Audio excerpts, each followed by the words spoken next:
오늘 예레미야 5장 본문을 가지고 하나님 말씀 함께 나누도록 하겠습니다.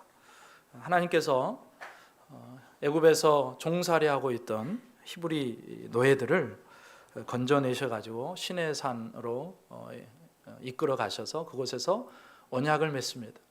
시내 산 언약을 맺습니다. 하나님은 이스라엘의 하나님이 되셨고 이스라엘은 하나님의 백성이 되었습니다. 그러고 나서 한 세대가 지나가죠. 광야 40년을 지나고 이제 이스라엘 백성들이 가나안 땅을 눈앞에 둔 모압 평지에서 또 출애굽 2세대와 언약을 맺습니다. 모압 언약입니다. 언약에는 두 종류가 있는데 하나는 쌍무 언약이고 하나는 편무 언약입니다. 편무 언약이라는 것은 언약 한쪽 대상자가 어떠함에 상관없이 그 언약을 맺은 분이 무조건 그 일을 이루어 가시는 언약을 편무 언약이라고 그래요. 쌍무 언약은 좀 다릅니다. 양편이 서로 잘해야 돼요. 하나님 편에서 하나님의 일을 하시고 또 백성들 편에서 그 언약의 대상인 백성들 편에서 백성들의 일을 제대로 해야 됩니다. 이 모압 언약 같은 경우, 시내산 언약 같은 경우는 쌍무 언약이에요. 하나님은 하나님의 일을 하시고 하나님의 백성된 이스라엘은 하나님의 말씀에 순종하는 삶을 살아야 됩니다. 그런데 이 모압 언약을 맺으시면서 하나님께서 모세를 통해 이스라엘 백성들에게 하신 말씀이 있어요. 너희가 가나안 땅에 들어갈 건데 그러면 그곳에서 나를 잊어버리고 이방 우상들을 섬기게 될 거다. 그때 내가 분명히 심판할 거다. 그 경고의 말씀을 주십니다. 백성들이 하나님을 떠나서 우상을 섬길 때 율법에 기록된 대로 언약의 저주가 그들에게 있을 것임을 경고하시는 것이죠. 신명기 29장 20절에서 이렇게 말씀하셨어요. 여호와는 이런 자를 사하지 않으실 뿐 아니라 그 위에 여호와의 분노와 질투의 불을 부으시며 또 이 책에 기록된 모든 저주를 그에게 더하실 것이라 여호와께서 그의 이름을 천하에서 지워버리시되 그렇게 말씀합니다. 그러니까 모세를 통해서 우상 숭배에 대해서 경고하시고 또 그 이후에 가나안 땅에 들어가서 수많은 선지자들을 동원하셔서 내게 돌아오라, 우상을 떠나서 내게 돌아오라, 그렇게 하나님께로 돌아오기를 외치셨지만 이스라엘 백성들은 결국 그 말씀을 제대로 듣지 않고 계속해서 우상으로 그렇게 우상을 따라갑니다. 그리고 하나님의 진노가 쌓이고 또 쌓이고 또 쌓입니다. 선지자 예레미야가 하나님께 부름을 받았던 시대는 그런 흐름이, 우상을 쫓아가던 흐름이 아주 거의 절정에 다다른 때, 그때 남유다에 하나님이 예레미야를 부르십니다. 예레미야는 우상을 따르고 공의를 행하지 않는 그 남유다 백성들을 향해서 회개하라, 돌이키라 계속해서 말씀을 전하는데 백성들은 그것을 귓등으로도 듣지 않습니다. 그래서 하나님은 예레미야를 통해서 남유다 백성들에게 언약의 저주를 선포하는데 그것이 오늘 본문 10절 11절 말씀입니다. 10절 11절 같이 한번 읽겠습니다. 시작. 너희는 그 성벽에 올라가 무너뜨리되 다 무너뜨리지 말고 그 가지만 꺾어버리라. 여호와의 것이 아님이니라.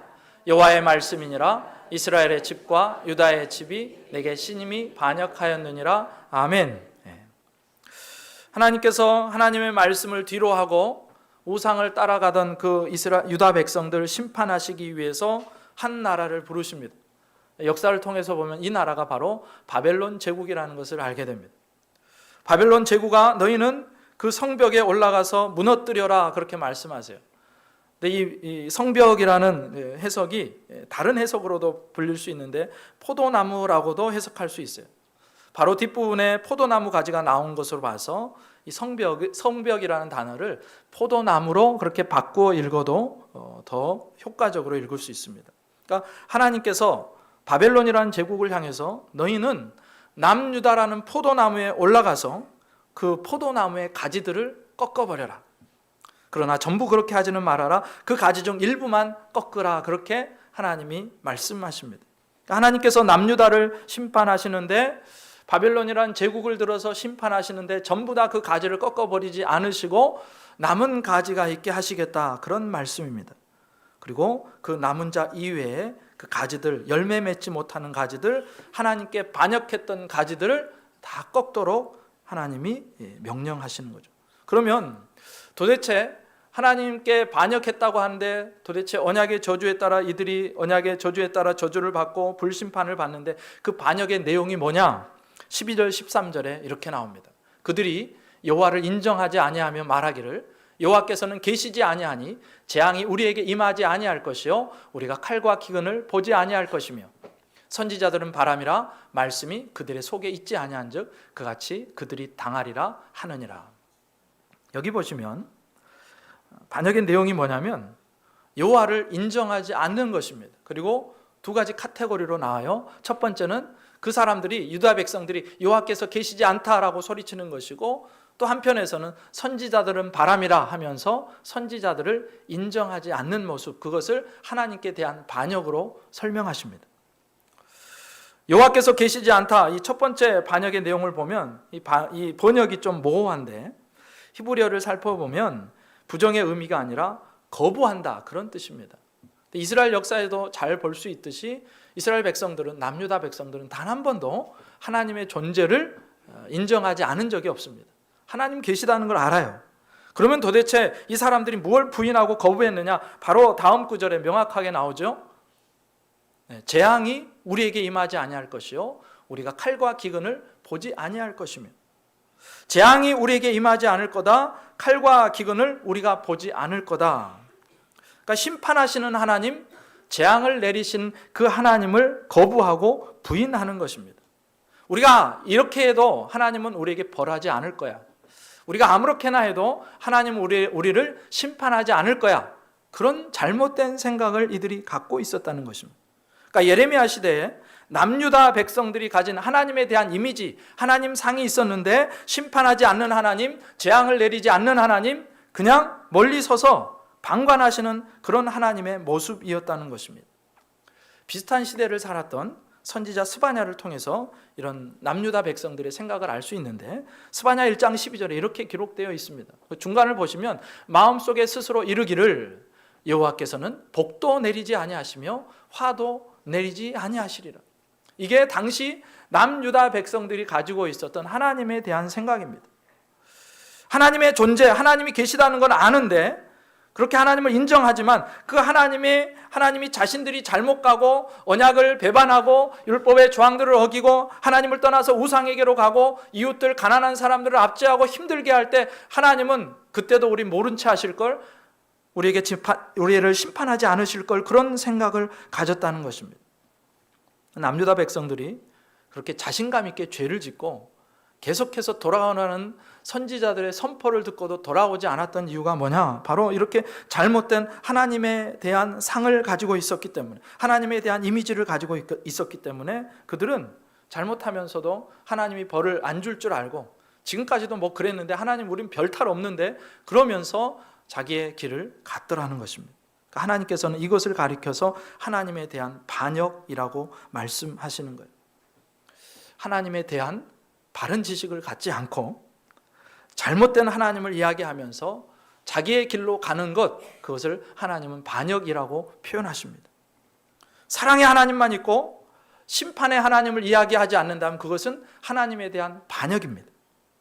불못의 심판을 이야기하지 않고 풍요와 다산과 장밋빛 미래만을 이야기한다면 그것은 하나님에 대한 반역입니다. 천국의 메시지만 있고 지옥의 메시지는 거짓인 것처럼 말하는 것이 반역이라는 거예요. 어떤 사람이 그래요? 하나님이 사랑이시고 하나님이 우리를 사랑하시는데 어떻게 지옥을 만들어 놓고 자기를 믿지 않는 자를 지옥에 보내실 수 있느냐, 그렇게 생각하는 사람들이 있다는 겁니다. 불못을 이야기하면 지옥이 있다는 말이 아니라 단지 위험령으로 착하고 바르게 살라고 그런 얘기를 해놓은 것이니까 더 이상 이야기하지 말라고 하는 사람들이 있다는 거예요. 그런데 이런 생각이, 잘못된 생각이, 하나님에 대한 생각이 하나님을 향한 반역이라고 말씀하시는 거예요. 뿐만 아니라 이스라엘이 또 다른 반역을 보여준데, 그 반역이 뭐냐? 하나님께서 보내신 선지자들을 무시하고 멸시하는 것이었습니다. 선지자들은 바람이라. 이게 무슨 말이냐? 당시 남유다 백성들이요, 심판과 저주의 메시지를 선포하는 예레미야와 같은 참 선지자들을 바람으로 여겼다는 거예요. 그 선지자들의 말이 잠시 스치고 지나가는 바람처럼 여겼고, 이제 없어지는, 불다가 사라져버리는 바람 같은 허무한 것이라고 깎아내렸다는 것입니다. 참 선지자들의 말을 허풍으로 여겼고 곧 사라져버리게 될 것이라고 폄하했다는 말이에요. 그래서 바람이라는 히브리어 단어가 루아흐라는 단어인데 영어로도 번역을 할 수 있습니다. 그러니까 이 루아흐라는 단어를 가지고 남유다 백성들의 영적인 상태를 하나님께서 지금 책망하고 계시는 거예요. 하나님의 영으로, 하나님의 루아흐로 말하는 선지자들이 진짜 선지자들인데 그것을 구별하지를 못하고 유다 백성들은 하나님의 루아흐로, 하나님의 영으로 말하는데도 그것을 바람으로 여길 뿐 하나님의 말씀을, 그리고 하나님이 보내신 선지자를 올바로 대접하지 않더라는 것입니다. 그것을 책망하는 거예요. 그러면 당시 유다 백성들이 이렇게 하나님께 반역할 수밖에 없었던 이유가 있었을 것 같은데, 그 이유가 뭐냐? 그 당시에 대부분의 선지자들이 바로 거짓 선지자였기 때문에 그렇습니다.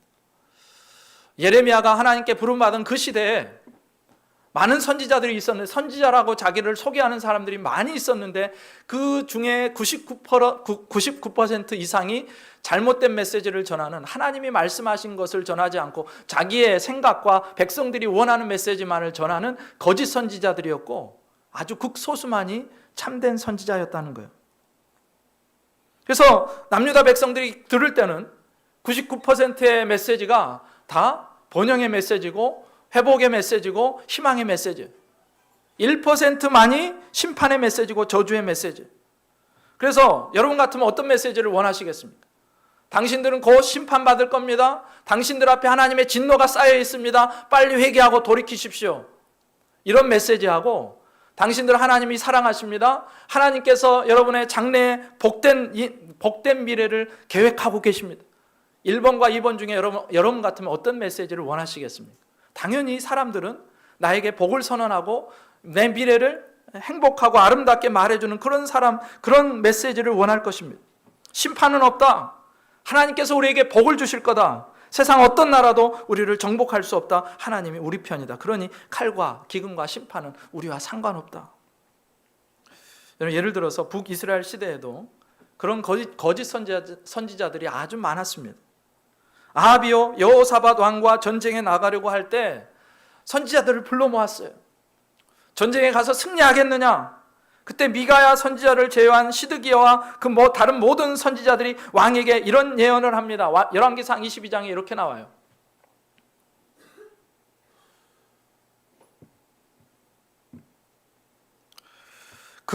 그나하나의 아들 시드기야는 자기를 위하여 철로 뿔들을 만들어 가지고 말하되 여호와의 말씀이 왕이 이것들로 아람 사람을 찔러 진멸하리라 하셨다 하고, 모든 선지자도 그와 같이 예언하여 이르길 길랏 라못으로 올라가 승리를 얻으소서 여호와께서 그 성읍을 왕의 손에 넘기시리이다 하더라. 아합과 여호사밧이 이제 길랏 라못으로 올라가서 전투를 행하려고 하는데 그 많은 선지자들이, 대부분의 선지자들이 승리를 예측합니다. 올라가십시오. 하나님이 승리를 왕에게 주셨습니다. 근데 미가야 선지자는 거짓입니다. 당신 올라가면 죽을 것이고 이스라엘은 대피할 겁니다. 그렇게 예언을 합니다. 역사가 흘렀어요. 시간이 흘렀어요. 결국 어떻게 됩니까? 승리를 예언했던 그 시드기야와 다른 모든 99%의 선지자들은 거짓말을 하는 것이었고, 아합의 죽음과 패배를 예언한 미가야 선지자의 예언만 맞는 것이었고 진실이었습니다. 예레미야 시대도 마찬가지였다는 거예요. 백성들은요, 하나같이 저주의 메시지, 심판의 메시지, 그거 싫어합니다. 그리고 자신들에게 평화를 약속하고 번영을 약속하고 소망을 보여주는 그 메시지만을 전하는 그 거짓 선지자들에게 다 빠졌어요. 그들이 대다수였기 때문에. 예레미야와 같은 참 선지자들은 어느 시대건 인기가 없는 법입니다. 그렇죠? 지금도 인기 없어요. 너무나 당연합니다. 그러니 백성들은 어느 순간부터 이 사람들의 귀에는 어떤 말만 들리느냐? 하나님 우리 편이다. 하나님이 우리를 사랑하신다. 우리에게 복을 주실 거다. 그리고 하나님은 칼과 기근과 심판을 우리에게 주지 않을 거다. 지금 하나님의 진노의 심판이 눈앞에 와 있는데 거짓 선지자들의 메시지만 유다 백성들의 귀에 크게 들리는 것입니다. 그리고 예레미야와 같은 선지자의 말은 다 무시하는 거예요. 저건 헛된 바람이야. 지나가고 말 거야. 허풍이야. 여러분, 어떤 의미에서 보면 이 유다 백성들이요, 거짓 선지자들에 의해서 선포된 그 메시지에 속아 넘어간 것 같습니다. 그래서 유다 백성들은 잘못된 하나님 상을 갖게 되었고, 급기야 하나님은 계시지만 결코 자신들에게 화를 내리거나 저주하지 않을 것이라는 그 근거 없는 자신감에 꽉 차게 되었습니다. 그럼 이렇게 질문할 수 있을 것 같아요. 어떤 의미에서 유다 백성들 피해자가 아닙니까? 억울한 거 아닙니까? 만약에 선지자들이 제대로 가르쳤다면, 하나님의 심판을 제대로 이야기했다면, 저주를 제대로 이야기했다면 이들이 회개하고 돌이켰을 거 아닙니까? 그러니 잘못된 선지자, 나쁜 선지자, 거짓 선지자가 유다 백성들을 망쳐놓은 거 아닙니까? 라고 그렇게 항변할 수 있을 것 같아요. 여러분 어떻게 생각하십니까? 정말로 유다 백성들이 피해자요? 억울한 사람들만일 뿐일까요? 물론 어떤 의미에서 유다 백성들보다는 그 거짓된 메시지를 전했던 거짓 선지자들이 하나님 앞에서 훨씬 나쁜 사람들이. 그런데 그렇다고 해서 유다 백성들의 죄목이 죄의 값이 정당화될 수 있느냐? 그렇지 않습니다. 유다 백성들 또한 거짓 선지자들의 편승한 사람들이었어요. 유다 백성들은요, 심판과 저주의 메시지는 듣기 싫은 겁니다. 그래서 자꾸 어떤 메시지를 원하는 거예요? 행복과 번영의 메시지만 원한 거예요. 구원의 메시지만 즐겼습니다. 따지고 보면 유다 백성들은요, 거짓 선지자들의 구원의 메시지를 즐긴 나머지 자꾸 그 구원을 선포하는 거짓 선지자들에게만 찾아가니까 참된 선지자들, 심판을 이야기하고 저주를 이야기하는 그 선지자들이 하나둘씩 없어지기 시작한 거예요. 정확히 말하면 유다 백성들은 피해자나 억울한 사람들이 아니라 거짓된 구원의 메시지를 갈구하는 자들이었고, 거짓 선지자들이 전한 그 메시지의 적극적인 수요자였습니다. 수요가 없으면 공급이 없습니다. 그 사람들을 원치 않으면 거짓 선지자들은 일어났다가도 사라졌을 거예요. 그런데 그 거짓 선지자들을 마치 자기들의 희망인 양, 나라의 희망인 양 그렇게 떠받드니까 자꾸 거짓 선지자들이 이곳저곳에서 나오게 되고, 그 거짓 선지자의 거짓 메시지에 경도된 유다 백성들은 계속해서 우상을 따르고 하나님과 상관없이 그렇게 하나님께 반역하는 길을 걸었다는 것입니다. 그러니 유다 백성들도 하나님의 심판을 면할 수 없었고 스스로 자신들의 삶에 대한 책임을 져야 됐습니다. 여기서 기억할 게 있어요. 그때만 그랬느냐는 것입니다. 예레미야 시대만 그랬느냐는 거예요. 지금은 그렇지 않느냐? 그렇지 않습니다. 지금 우리가 말씀의 홍수 속에 살고 있어요. 여러분 집에 가만히 앉아서 유튜브를 틀고요, 아무런 별로 큰 수고 없이 수많은 설교자들의 설교를 우리가 들을 수 있습니다. 불편하지 않게 설교를 들을 수 있어요. 근데 문제는 뭐냐? 그 모든 메시지들이 참된 메시지인지 거짓 메시지인지 분별할 힘이 없더라는 것입니다. 근데 어떤 메시지를 들어보면요, 성경이 말하는 것과 전혀 다른 메시지를 이야기합니다. 어떤 메시지들은 성경의 본문보다 훨씬 은혜로운 메시지를 선포하는 거예요. 심판과 저주는 온데간데 없습니다. 모두들 지치고 피곤한 인생들, 그 심령들을 위로한다는 명목하에서 메시지를 마사지하고 있는 것이 지금 이 시대의 현실이라는 거예요. 여러분 옛날 좀 됐죠? 수년이 흘렀던 것 같습니다. 청와대 한 관계자가 언론에 이제 보도자를 배포하면서 좀 마사지 좀 잘해달라고. 근데 하나님의 말씀은 마사지에서 선포할 마사지된 메시지가 되면 안 되는 거예요. 마사지를 받으면 편하죠. 중독됩니다. 그러나 완전한 해결은 안 되는 거예요. 메시지는 메시지로 전해야 되지 메시지에 마사지를 가하면 안 되는 것입니다. 하나님의 루하의, 하나님의 영이 없는 메시지는 헛된 바람에 불과한 거예요. 하나님의 영으로 선포된 메시지는요, 때로 우리의 마음을 아주 힘들게 만듭니다. 우리의 마음이 절망하고 좌절하게 만들 수도 있어요. 그리고 내가 현실을 직시하게 만들어줍니다. 아, 내가 이렇게 살면 안 되겠구나. 유다 백성들의 모습과 내 모습이 비슷할 수 있겠구나. 내가 하나님께 대하여서 지금 반역하는 것일 수도 있겠구나. 그것을 깨닫게 하는 것, 우리의 마음을 불편하게 하는 것, 그것이 참된 하나님의 메시지라는 것입니다. 여러분, 거짓 메시지에 편승해가지고 하나님의 루하우가 없이, 영이 없이 인간의 헛된 바람만을 전하는 메시지, 그런 메시지 듣기 좋습니다. 듣기 편해요. 잘 된다는데. 그리고 앞길에 좋은 길만 있다는데 누가 그걸 안 좋아하겠습니까? 그런데 분별하셔야 되는 거예요.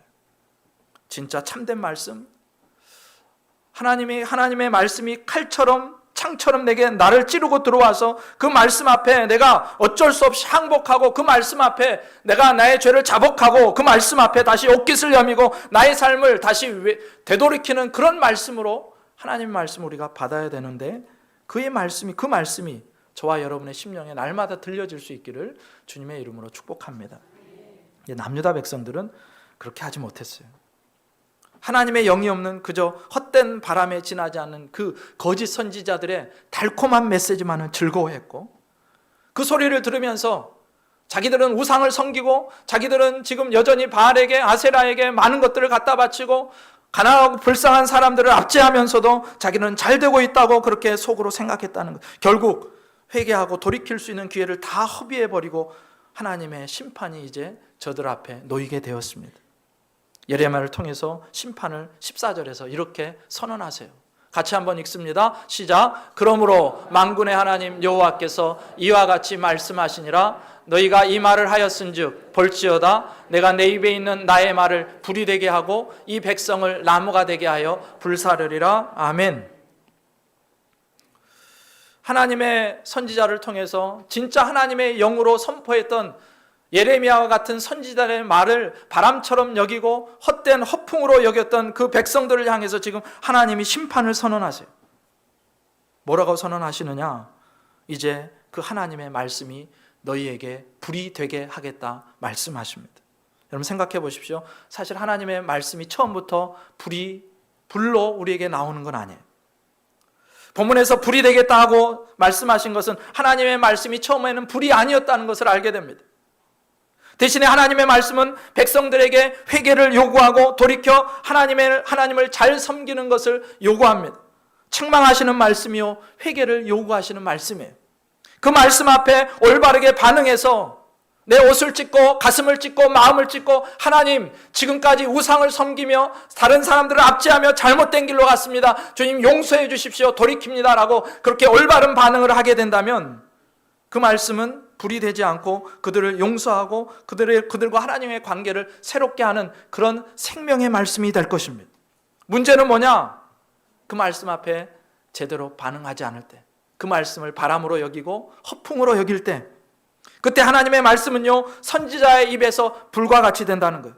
그 말씀을 무시하고 조롱하고 제멋대로 가는 백성들의 삶을 불태우기 시작합니다. 심판이 임하기 시작하는 거예요.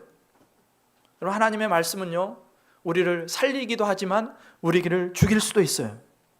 책망의 말씀이었다가 그 말씀에 제대로 반응하지 않을 때 그것이 심판의 불로 우리에게 임하기도 합니다. 책망의 말씀이었다가 그 말씀 앞에 제대로 반응할 때 그 말씀을 통해서 우리가 회복의 역사를 경험할 수도 있는 거예요. 회개하는 자는 살고요. 그 말씀 앞에 그 말씀을 배척하는 자들은 심판을 당하게 되어 있습니다. 그러니 이 말씀 앞에 겸손하고 정직하고 진실되게 나 자신을 되돌아보고 돌이킬 줄 아는 것이 참된 복이라는 것입니다. 근데 문제는 뭐냐면 어느 순간 세상 속에 살다 보니 육신의 정욕과 안목의 정욕과 이생의 자랑에 눈이 멀어가지고 그 말씀이 나를 살리는 말씀인데 그 말씀이 불편한 거예요. 그래서 거부하기 시작합니다. 그 말씀을 무시하기 시작합니다. 그리고 내 귀에 내 마음에 들리기에 좋은 말만 받아들이기 시작하는 거예요. 여러분 지금 예레미야의 말은 헛된 바람 같은 것이었고 그 말씀을 무시하고 조롱하고 배척하는 유다 백성들, 그들에게는 예레미야가 아무것도 아니었고 죽일 사람이었지만 그 결과가 어떻게 되느냐? 하나님께서 예레미야 입속의 말씀을 불이 되게 하셔서 그때부터 백성들을 사르게 만드시는 거예요. 그 불이 어떻게 남유다를 삼키는지 15절 16절에 이렇게 나옵니다. 여호와의 말씀이니라. 이스라엘의 집이여 보라, 내가 한 나라를 먼 곳에서 너희에게 오게 하리니 곧 강하고 오랜 민족이라. 그 나라 말을 내가 알지 못하며 그 말을 내가 깨닫지 못하느니라. 그 화살통은 열린 무덤이요 그 사람들은 다 용사라. 예레미야가 선포한 말씀이 불이 되어 남유다를 심판하시는데 하나님께서 동원하시는 것은 먼 곳에서 오는 한 나라였습니다. 강하고 오랜 민족이고 유다가 알지 못하는 말을 쓰는 나라였어요. 바로 바벨론이었습니다. 바벨론을 들어서 하나님의 심판의 불이 남유다 땅에 임하게 하시는데, 그런데 이 불심판 속에서 우리들은 하나님의 유머를 볼 수 있어요. 지금 유다 백성들은요 예레미야를 통해서 하시는 하나님의 말씀을 안 들었습니다. 마치 그 말을 못 알아듣는 것처럼, 마치 그 말을 모르는 척했고 말이 들려도 듣지 않았고 말이 들려도 불순종했습니다. 이걸 보신 하나님께서 어떻게 심판하시느냐? 아예 그 말을 알아들 수 없는 이방 제국을 데려다가 심판하게 하고 말을 알아듣지 못하는 곳에 보내셔서 말 못하는 고통을 겪게 하시는 거예요. 지금까지 알아들을 수 있는 말을 못 들은 척했기 때문에, 이제 불순종했기 때문에 이제 모르는 말들을 사용하는 사람들을 그렇게 데려와 가지고 남유다 땅을 말을 듣고도 순종하지 않음이 얼마나 큰 악이었는지를 분명하게 경험하게 하시는 것입니다. 들리는 말씀을 순종하지 않으니까 들리지 않는 말을 사용하는 민족을 동원해서 불심판의 도구로 사용하시더라는 것입니다. 그뿐만이 아니죠.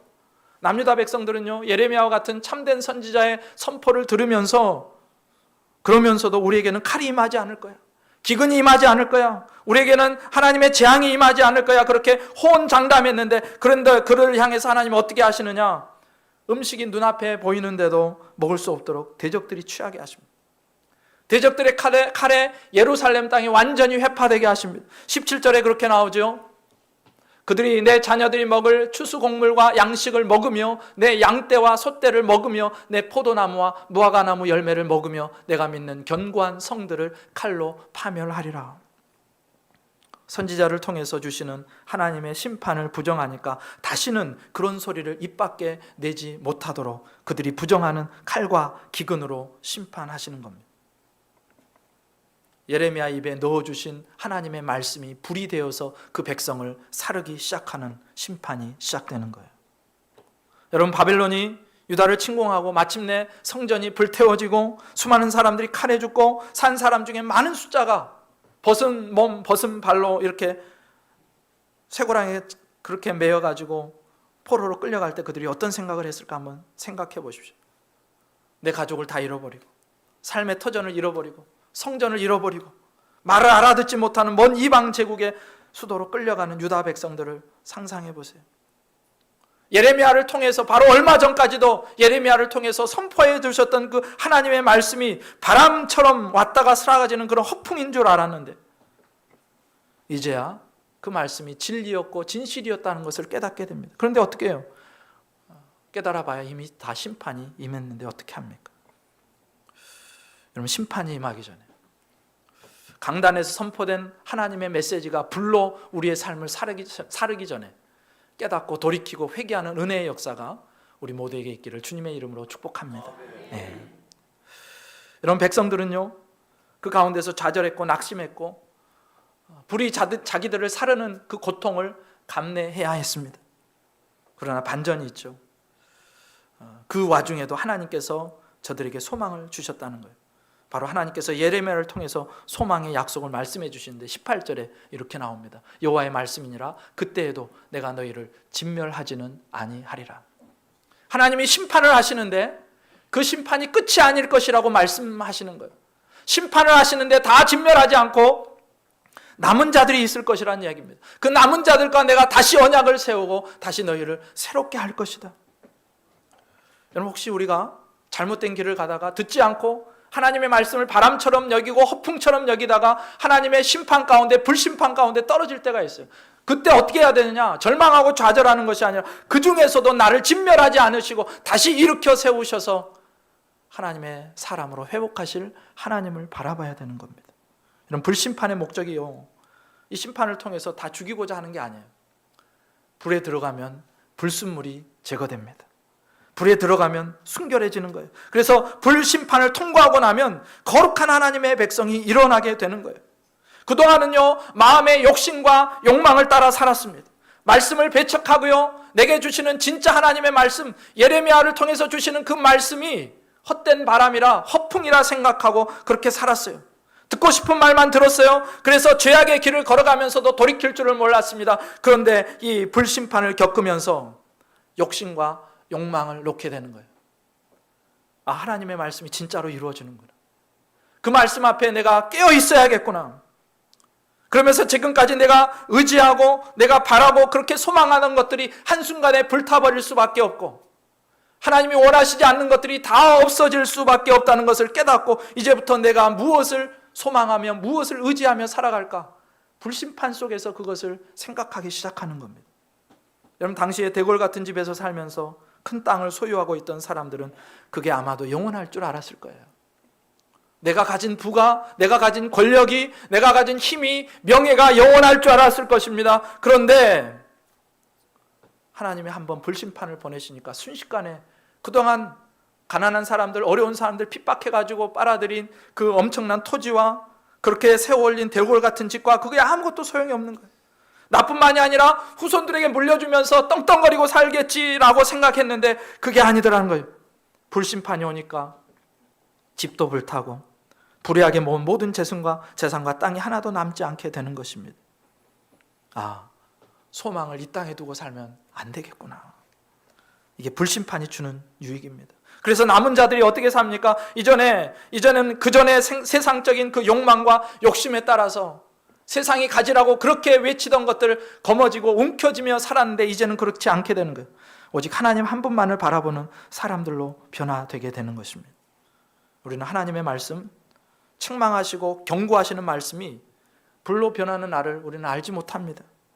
그러나 아는 게 있어요. 그 불심판 때에 세상에서 내가 아끼고 사랑하고 소중하게 생각했던 그 모든 것들이, 그 물질적인 것들이 한순간에 아무것도 아닌 것이 될 것을 우리는 압니다. 오직 하나님을 경외하고 말씀을 소중히 여기는 순종하는 사람들에게만 하나님의 은혜가 있을 것이라는 사실을 또한 우리는 압니다. 그래서 불심판과 남은 자들을 통해서 보여주시는 것이 뭐냐? 하나님은 자기 백성들이 하나님만 의지하고 다른 우상에게 기웃거리면서 세상이 가지라고 하는 그 풍요와 다산을 위해서 달려가는 것이 아니라 오직 하나님의 말씀을 붙들고 하나님의 거룩한 백성으로 이 땅에 살아가게 하는 것, 하나님만을 의지하는 사람으로 사는 것, 다른 것들을 끊어내는 삶을 사는 것, 그것을 기뻐하신다는 거예요. 찬송가 488장에 보면 3절에 이런 가사가 있죠. 세상에 믿던 모든 것 끊어질 그날 되어도 구주의 언약 믿사와 내 소망 더욱 크리라. 주 나의 반석이시니 그 위에 내가 서리라. 그 위에 내가 서리라. 여러분, 세상의 모든 믿던 것들이 끊어질 날이 옵니다. 하나님의 불심판이 떨어질 날이 옵니다. 그때요, 우리가 그렇게 아끼고 그렇게 소중하게 생각하고 사랑한 세상의 모든 것이 육신의 정욕과 안목의 정욕과 이생의 자랑들이 다 불에 타 없어질 것입니다. 근데 우리가 그 순간에도 믿고 우리의 의지와 우리의 든든한 반석이 되시는 게 뭐냐? 바로 우리 주님이시라는 거예요. 사랑하는 성도 여러분, 세상에 잠시 있다 사라질 것들을 붙들지 마시고 세상이 흔들릴수록 하나님의 말씀이 불이 된다는 사실을 기억하고 말씀을 붙들고 주의 약속을 붙들 수 있기를 주님의 이름으로 축복합니다. 아멘. 마지막 19절에 이렇게 얘기해요. 그들이 만일 이르기를 우리 하나님 여호와께서 어찌하여 이 모든 일을 우리에게 행하셨느냐 하거든. 너는 그들에게 이르기를 너희가 여호와를 버리고 너희 땅에서 이방 신들을 섬겼은즉 이와 같이 너희 것이 아닌 땅에서 이방인을 섬기리라 하라. 여전히 질문하는 백성들이 있는 거예요. 우리가 불심판을 당했는데 왜 우리에게 이런 일이 일어났습니까? 자기들의 죄를 모르는 백성들이 있었어요. 하나님께서 뭐라고 대답하시지요? 다시 한번 보여주세요. 너희가 여호와를 버리고 너희 땅에서 이방 신들을 섬겼은즉.